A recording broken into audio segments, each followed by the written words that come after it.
So let's talk about Samson. Yeah, sure. Didn't he do well? Hey, he moved up 3 places. If he does that again next year, he wins. Yes. Yeah, sixth, third, first. So I'll tell you, people were actually talking more about him as a potential winner after the 212 was done because they said, well, if Keon could beat Sean Clarita, yeah, and Keon just has such a beautiful physique. He's not as dense and thick and rugged looking as Clarita, but if that's the standard that they're going to be going by, where aesthetics and shape and symmetry and flow and all that is going to have a little more priority, then maybe Samson Dauda could be Mr. Olympia. Didn't happen. Exactly what I thought. Yeah, it didn't happen, but it was a conspiracy theory that people were throwing around leading up to the show. People were walking around. Even after day one, I had Samson third. Yeah. But based upon what happened at the Arnold Classic back in March, I was still hopeful that they could win it. Because if you remember, back to the Arnold Classic back in March, like Samson, I had second or third. I had Nick and Andrew potentially beating him on day one. Yeah. But then what Samson did on day two, when I spoke to Andrew Jack back a couple of months ago on Global, and he said, we talked about the Arnold, and he says, whatever Milos and him did that overnight, he says, I'd love to know. He says, because he came back, as soon as I saw him backstage, I knew that he'd won it. He said, that's what he said in the Global we had on, was it 3 months ago? I was like, that's what he said. He said, I don't know what they did. So I was kind of expecting that to happen again with Samson. Now, Samson looked fantastic day one, but I thought he was going to do like a Mr. Saturday Night Phil Heath and come and literally bring something as dramatic as he did at the Arnold Classic from day one to day two. So, I mean, I'm not taking anything away from him. He kind of came back as good, but I didn't think that he was like, I mean, I don't think any of the top three for me didn't really look like they pulled it out the bag for the day two. Because normally maybe it's different if you're there, maybe day two, they looked a lot different. What's your take? Derek tightened up a little bit from day one to day two. Okay. Adi stayed the same, and I think Samson stayed the same. I love Samson's physique. I do not love his conditioning. I would love to see him I'd love to see those fibers and striations a little more crisp and clear. I don't know if it's a skin thickness issue. Milos is going to tear me a new one because #bodybuilding. But yeah. I still want to see condition. I want to see everything. Especially when someone's got such a beautiful, unique physique like Samson does. I would love to see that with the level of condition and dryness that like Hadi shows up with. Yeah. That would win the Olympia for 10 years. When he walks out front relaxed and he does the hip tilt, like the classic hip tilt, and with the shoulder, and he knows his physique inside out. You can tell he puts a lot of effort into, and he's built that physique is not built by accident. He knows exactly what he's doing and how to pose it and how to present it. When he walks out, it's like, how could anyone beat that? What's funny is Jose was next to me. Samson comes out and he's really just sort of standing relaxed, like you said, so you can really appreciate the silhouette of him. Yeah.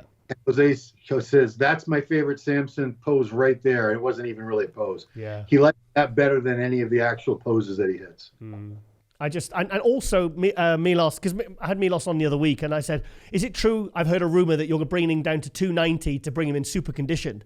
And then he said, no, we've not looked at the scale. We don't know. And then he posted on Saturday, Samson is 300 pounds on the dot. And I was thinking, okay, I'm not saying that's not true. I mean, because he looked huge. But did you ever think that we would see a 300-pound aesthetic bodybuilder on any stage ever? Nope. No, I mean, when Ronnie was 296, he had lost a lot of the aesthetics that he had.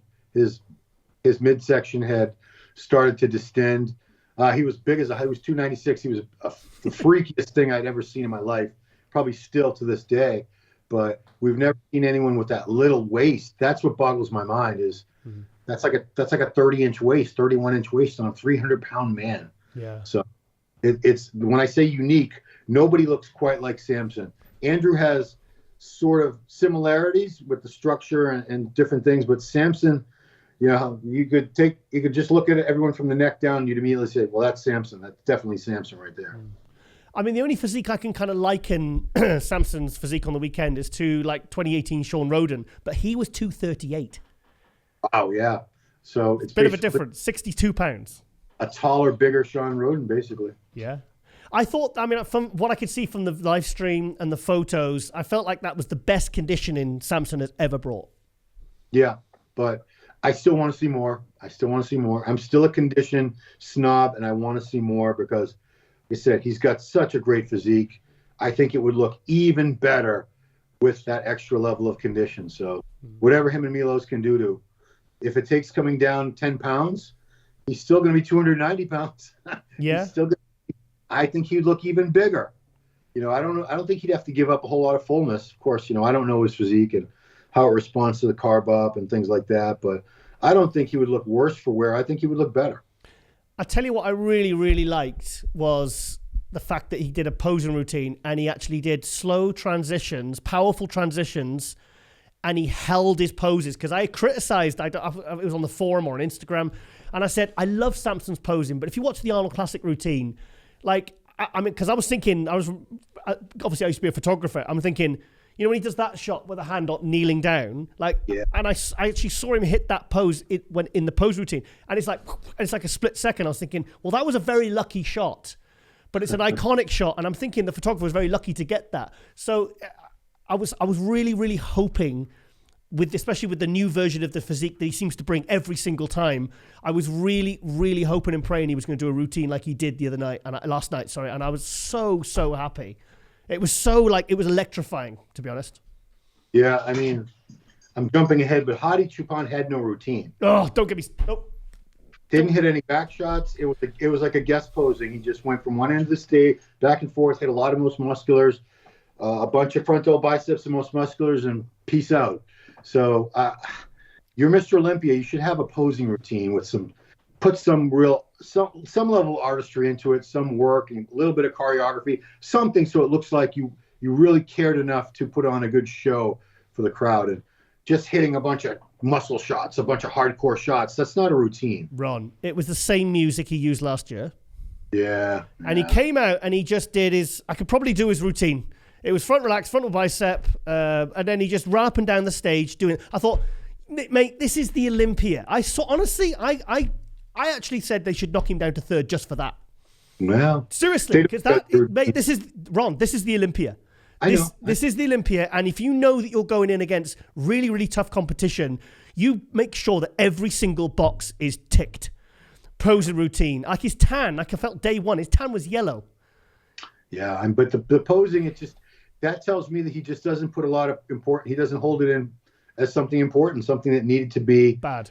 Spend time. He would rather spend more time and energy on his training, cardio, whatever. But yeah, please, Hadi, if you somehow hear this, please come up with a routine next year, please. I mean, I know Ramy used to do the running up and down the stage and hitting the most muscular and front lat spread, but at least, probably maybe a minute, maybe just less, was choreographed floor poses, nice transitions. I mean, like, you think about, right, like, you wonder why the classic class is getting so popular, and then you see someone like Rough Diesel. Yeah. Like, my hair's short, but my hair was on end from start to finish. I was just like, it was like a 3-minute orgasm. Yeah, he was great. Earth had a routine with Jay Cutler doing a little voiceover in there. Yeah, see? 3-minute orgasm. Look at poor Lauren. Sorry, darling. Yeah. I've had a 2-minute one, never a 3-minute one. It's the Hadi. So let's get into Hadi versus Derek, if you don't mind, because please. I honestly did not know which way it was going to go after Friday night. I was biting my nails. I was like, I want Derek to win. It's nothing against Hadi. It's just personally, I admit I'm a little biased because I know him so well. I've known him since he turned pro, and I've interviewed him a dozen times or more, and I just didn't know because I saw the same issues as last year where Derek was beating him on the back shots. Yep. So Jose seems to think Hadi beats him in the lat spread, and Derek wins hands down the rear double bicep. But from the front, I still saw Hadi had a huge advantage in the amount of muscle maturity and density and detail. Yeah. That's chest striations, the shoulders, the arms. He hits even his front double bicep. You saw so much clear delineation between the bicep and the tricep. Derek doesn't have a lot of that. Just certain things like that, I could justify giving it to either guy, and I didn't know which way it was going to go. I don't know if the scorecard is out. I bet it would be very. It had to be within a couple points. These two, right? It wasn't like 333, 666. There was like, it was a bit up and down. Do you know what I mean? There was judges that because personally, I still, regardless of what I've said about Hadi with the pose routine, the tan, and the fact that from the back, he, like last year, he wasn't as conditioned as he was from the front and the side, which allowed Derek to certainly take him in those both back shots, I think. Because in Hadi, in terms of muscularity, he's probably matches, maybe even supersedes Derek in terms of actual muscle thickness. Yeah, he's a bigger guy. Pound for pound. But the fact that he came out and for me he was a little like even the real bicep. Look at his shoulders. Look at the back. It definitely lacks separation. Whereas Derek was just like stripiness galore.